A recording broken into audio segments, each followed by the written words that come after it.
first up today, the Nature Conservation Council of New South Wales has launched a campaign to have the Menindee Lakes in the far west of New South Wales protected under the Ramsar Convention. Chief Executive Chris Gambian says the environment is under threat from the state government's Menindee Water Lakes Savings Project, which has proposed structural and rule changes to store less water in the lakes and move it downstream more quickly. He spoke to Saskia Mabin. Menindee Lakes are one of the most extraordinary wetlands really in the world, which is what Ramsar listing is for. You know, those locations that have got such significance that they are important not just for the region, not just for New South Wales, not just for Australia, but for the whole world. And we really think that Menindee Lakes, which is sometimes referred to as the Kakadu of the South, should be part of that global kind of recognition system of wetlands that have got intergenerational and international significance. Obviously, there's a lot of symbolic significance to be listed under the Ramsar Convention, but what else does that listing do for an environment like the Menindee Lakes? Well, the reason we're calling for this, yes, the symbolism, of course, that's important. But the other thing is it really says to government that government has got a responsibility to protect these wetlands, to make sure they're properly looked after. That's not to say that they can't be used, not to say that at all. Doesn't mean that it gets locked off. But what it does mean is that government needs to take seriously the effort to protect the lake system and, in particular, not do things that are going to be manifestly detrimental to the wetland system. And I think people around Broken Hill would be well aware of the proposals to build a lot of water infrastructure that will effectively drain Lake Menindee in particular. So projects like that would have to come under a whole different level of scrutiny. I want to touch on that project that you mentioned there. So that's the Menindee Lakes Water Saving Project that has been proposed by the state government. It has, as you said, been quite contentious in this part of the Murray-Darling Basin.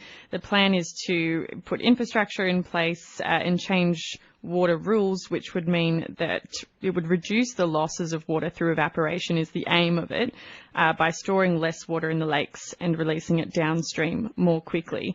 What's your position, from the Nature Conservation Council? Sounds as though you're opposed, but would you mind expanding on that? Yeah, look, it's a dreadful proposal. It's a dreadful proposal that makes no sense if your interest is in looking after the whole system and your interest is looking after communities up and down the Darling Baaka. If you are interested in looking after the kind of commercial interests of a very, very small number of very large irrigators at the top end of the system, then you do things like the Water Saving Project. That's what it's for. What it would effectively mean is that Lake Menindee itself will oftentimes be cut off. It'll be made smaller. The lakes potentially will never fill again, in fact, because the water will just drain much faster through the lakes or in some cases just bypass the lakes entirely. That's spelling really the death knell of the system.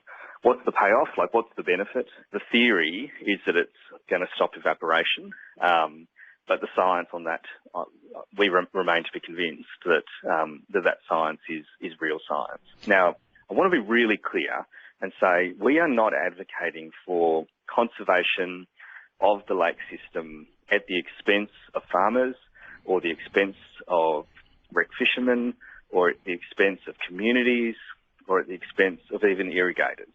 What we're saying is we've got to have a sustainable approach to looking after the waterway, and the way that you do that is that you get real about how much water there is actually there to allocate. And that's, I think, been the biggest problem all along. What's the likelihood, Chris, that the New South Wales government will accept your push for the Menindee Lakes to be nominated to be on the Ramsar Convention list if one of your reasons for doing so is opposition to a plan that they've proposed? Well, I'll tell you what, if they're taking the community in the far west of New South Wales seriously and listening to the community in that region, they'll do it. And the Conservation Council has its campaign, says it's got wide support. This is Barkindji Elder Badger Bates.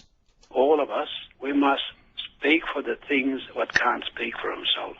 The river can't speak, the animals that live in the river can't speak, and the kangaroo, the sheep and the bullock and whatever animal was drink that water, they can't speak. Doesn't matter what colour you are, please support the Menindee Lakes and make it a Ramsar listing. That's the only way we're going to survive out here. And the state government's project officer for the Menindee Lakes Water Saving Project, Brad Hollis, says a Ramsar listing won't achieve much and the plan is still on the table. The Menindee Lakes Sidlam project is still very much being progressed. It's unfortunate that the local stakeholder advisory group have removed themselves from the engagement process. Having said that, there are a range of other governance committees that still very much are informing the project at every stage. And yeah, we're still very much committed to finding a solution for the Menindee Lakes and importantly, enabling New South Wales to meet its obligations under the Basin Plan. Now, to clarify what that plan is actually proposing, in the past you've told me it's offering a number of structural and rule changes to the lakes, which would reduce the amount of water that's stored there, release it downstream more quickly, and the aim of all of this is to reduce losses of water through evaporation. Is that, if we're to sum up something that's actually quite complex and there's a lot of options on the table, does that accurately describe it? Yeah, so conceptually you're right, Saskia. We've got a problem within the Menindee Lakes in that they're not a particularly efficient water storage. They suffer from a large amount of losses annually. So we're talking in excess of 400 gigalitres per year is lost to evaporation. Now, I used the word loss. I guess I'll caveat that by saying that, yes, the water being evaporated is still providing an ecological function. The point is, though, however, it is not available for consumptive or any users, including the environment further downstream. So yes, whilst it's providing an ecological function within the lakes themselves, the capacity to move that water out of the lakes and have it advantage other users further downstream doesn't exist when we start to lose those quantums of water. And it's up to 700 gigalitres when the lakes are surcharged. So we're talking about a significant volume of water lost annually to evaporation. Now, the New South Wales Nature Conservation Council is just now launching a campaign to have the Menindee Lakes system protected under the Ramsar Convention.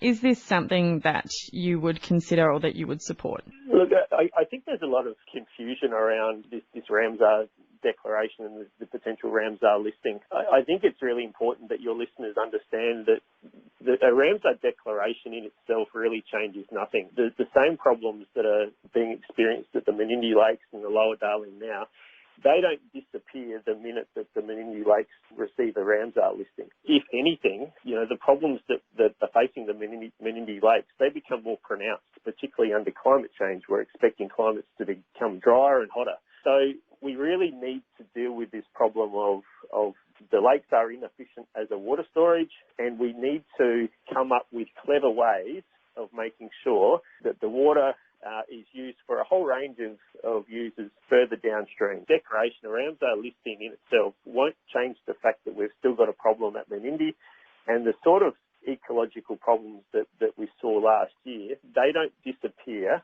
the minute that there's a Ramsar declaration. The Chief Executive of that Nature Conservation Council, Chris Gambian, said one of the key reasons behind pushing for this Ramsar declaration is opposition to the Menindee Lakes Water Savings Plan, which he says he hopes the government will abandon. You say that this plan is still in development. Is there a middle ground? Is the plan reworkable to a point where all parties could be satisfied? Yeah, well, look, we believe so. We think that there is an exciting project at Menindee. We think that there needs to be a conversation around what an alternative solution looks like at the Menindee Lakes, given that the existing problems at Menindee are not going to go away. The do-nothing scenario is not particularly ecologically or socially or culturally acceptable. We need to do something. This is our legacy opportunity to leave an improvement for future generations. And I think where we're up to in terms of the project is that we have got a solution that not only has the capacity to generate significant water savings, it also has the capacity to generate significant ecological efficiency improvements. So particularly for the Lower Darling and Lake Wetherill, it's not all doom and gloom. It should actually, I'd certainly very much encourage the community to come back to the table. Brad Hollis is a project officer for the Menindee Lakes Water